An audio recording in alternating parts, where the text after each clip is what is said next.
चलिए कल से आगे बढ़ते हैं हिंदी में। देखिएगा क्या कहाँ पर हमने छोड़ा था। वहाँ का माली जो पेड़ के तने को ध्यान से देखता है और कहता है कि अच्छा हुआ यह तना तुम्हारे कूल्हे पर गिरा। कूल्हे पर मतलब कंधे पर। कंधे पर गिरा। अगर कमर पर गिरता तो रीढ़ की हड्डी टूट जाती। है ना। दबा हुआ आदमी फिर भी कुछ नहीं बोला।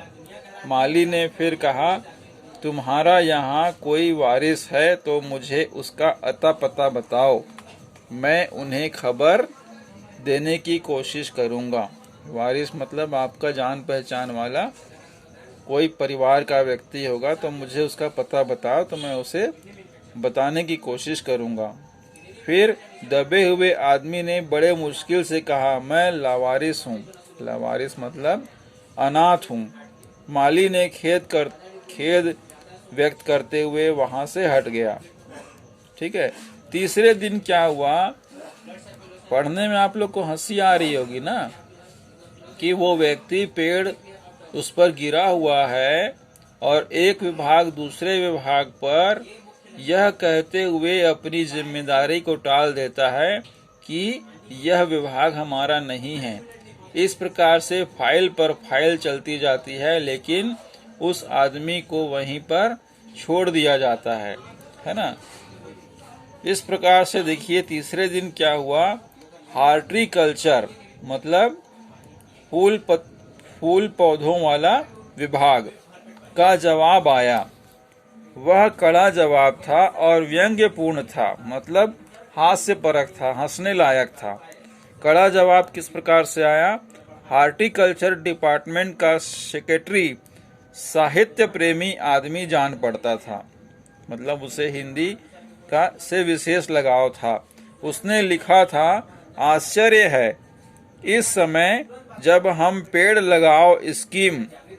लगाओ योजना ऊंचे स्तर पर चला रहे हैं, हमारे देश में एक सरकारी अफसर मौजूद है जो पेड़ को काटने का सुझाव दे रहे हैं, और वह भी एक फलदार पेड़ को, और वह भी जामुन का पेड़ जिसके फल जनता बड़े चाव से खाती है।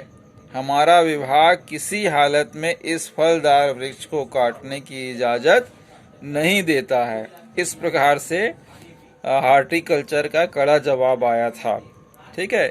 फिर क्या किया जाए, इस पर एक मनचले ने कहा, अगर पेड़ काटा नहीं जा सकता तो इस आदमी को ही काट कर निकाल लिया जाए। इस प्रकार से वहां के लोगों का सुझाव था कि अगर हम किसी प्रकार से पेड़ को नहीं काट पा रहे हैं, नहीं हटा पा रहे हैं, तो क्यों न उस व्यक्ति को ही काट कर निकाला जाए। इस प्रकार की वहां हास्यपरक बात होती है। ठीक है। अब आगे देखिए हमारा अध्याय जामुन का पेड़ क्या कहता है। यह देखिए, उस आदमी ने इशारा करके बताया जिसने कहा था कि इसे काट कर निकाला जाए। अगर इस आदमी को बिल्कुल बीचों बीच से अर्थात धड़ से काटा जाए तो आदमी इधर से निकल जाएगा और आधा उधर से बाहर आ जाएगा और पेड़ वहीं का वहीं रहेगा। इस प्रकार से उसने बताया, मगर इस तरह से मैं तो मर जाऊंगा। दबे हुए व्यक्ति ने क्या कहा, अगर इस प्रकार से आप मुझे निकालोगे तो मैं तो मर जाऊंगा, कहते हुए आपत्ति प्रकट की। फिर एक क्लर्क क्या बोलता है, यह भी तो ठीक कहता है, अगर हम इस तरीके से इसे निकालेंगे तो यह व्यक्ति मर जाएगा। आदमी को काटने वाली युक्ति प्रस्तुत करने वाले ने भरपूर विरोध किया। आप जानते नहीं आजकल प्लास्टिक सर्जरी कितनी उन्नति कर चुकी है।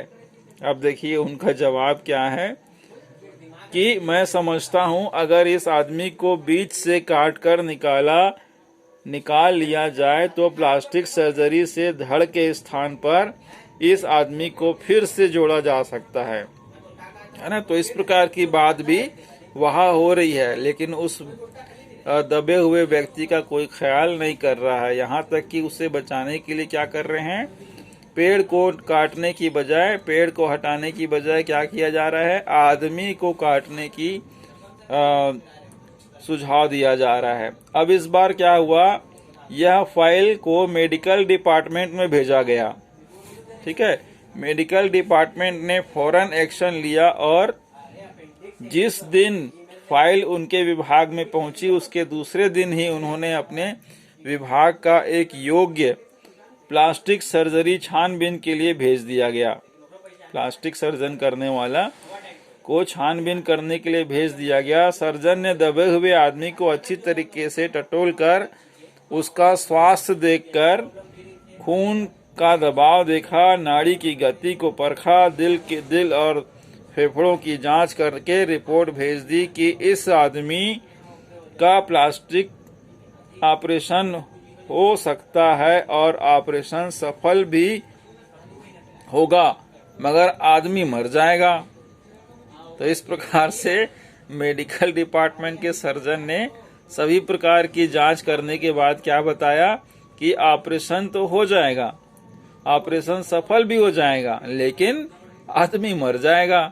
इस प्रकार से मेडिकल डिपार्टमेंट का एक रिपोर्ट आया, इसलिए यह फैसले को भी रद्द कर दिया गया।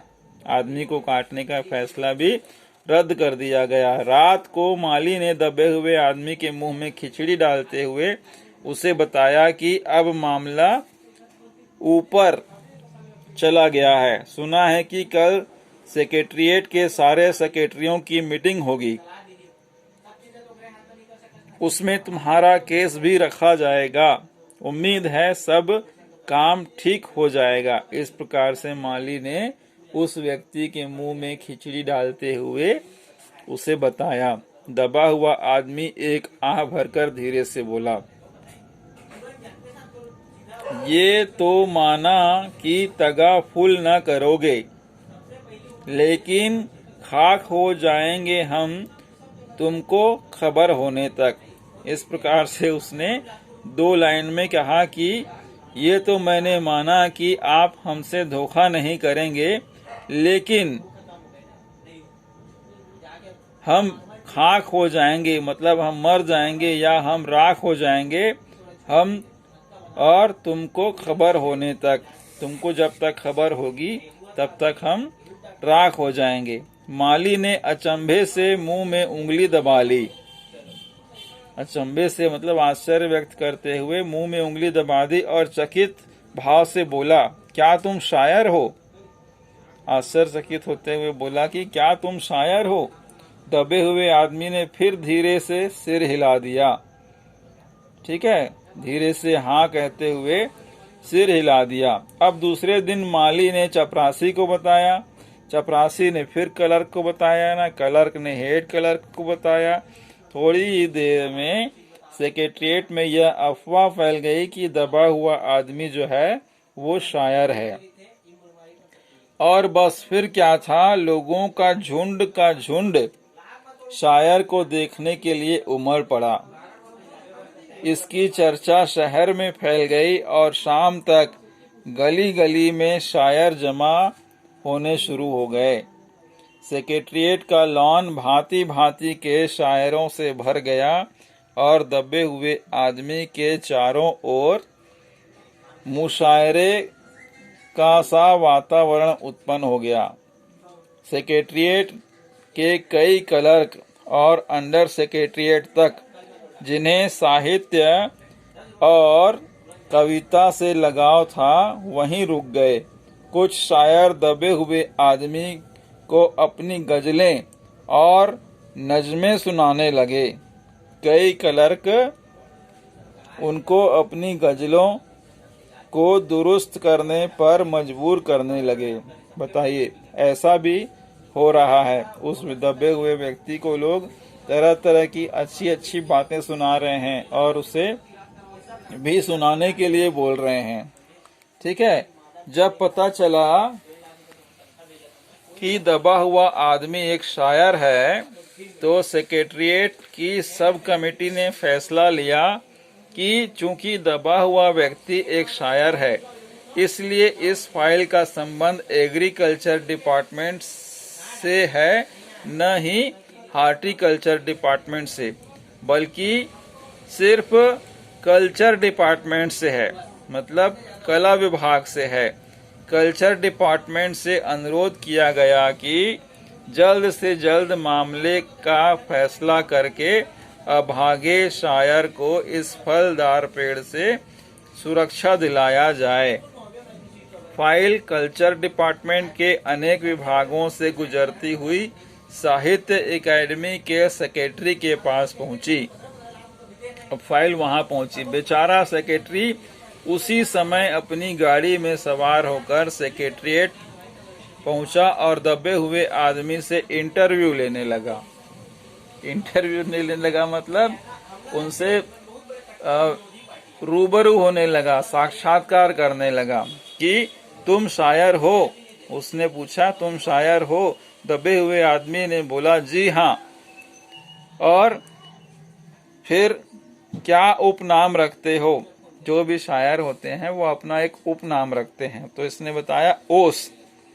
सेक्रेटरी जोर से चीखा, क्या तुम वही ओस हो जिसकी कविता संग्रह ओस के फूल अभी अभी हाल ही में प्रकाशित हुई है? तो दबे हुए शायर ने इकरार में सिर हिलाया, हाँ कहते हुए अपना सिर हिलाया। अब देखिए ये बगल में चित्र दिख रहा है, ये कल्चर डिपार्टमेंट का सेक्रेटरी है जो माइक लेके, कैमरा लेके उस शायर का इंटरव्यू लेने पहुंच गया है। ठीक है, क्या तुम हमारी एकेडमी के मेंबर हो? सेक्रेटरी ने पूछा कि क्या आप हमारे अकादमी के मेंबर हो? तो उसने कहा, नहीं, आश्चर्य है। सेक्रेटरी ने जोर से चीखा और आश्चर्य है बोला, इतना बड़ा शायर, ओस के फूल का लेखक और हमारी एकेडमी का मेंबर नहीं है? उफ उफ, कैसी भूल हो गई। हमसे कितना बड़ा शायर और कैसी अंधेरी गुमनामी में दबा पड़ा है। गुमनामी में मतलब जिसका कोई पता ना हो, है ना, दबा पड़ा है। इस प्रकार से वो सेक्रेटरी ने बोला। और फिर आगे, एक दरख्त के नीचे पड़ा हूँ, कृपया मुझे इस पेड़ के नीचे से निकालिए। उस दबे हुए व्यक्ति ने कहा कि मैं गुमनामी में नहीं, लेकिन एक दरख्त अर्थात पेड़ के तने के नीचे दबा पड़ा हूँ, कृपया मुझे इस पेड़ के नीचे से निकालिए।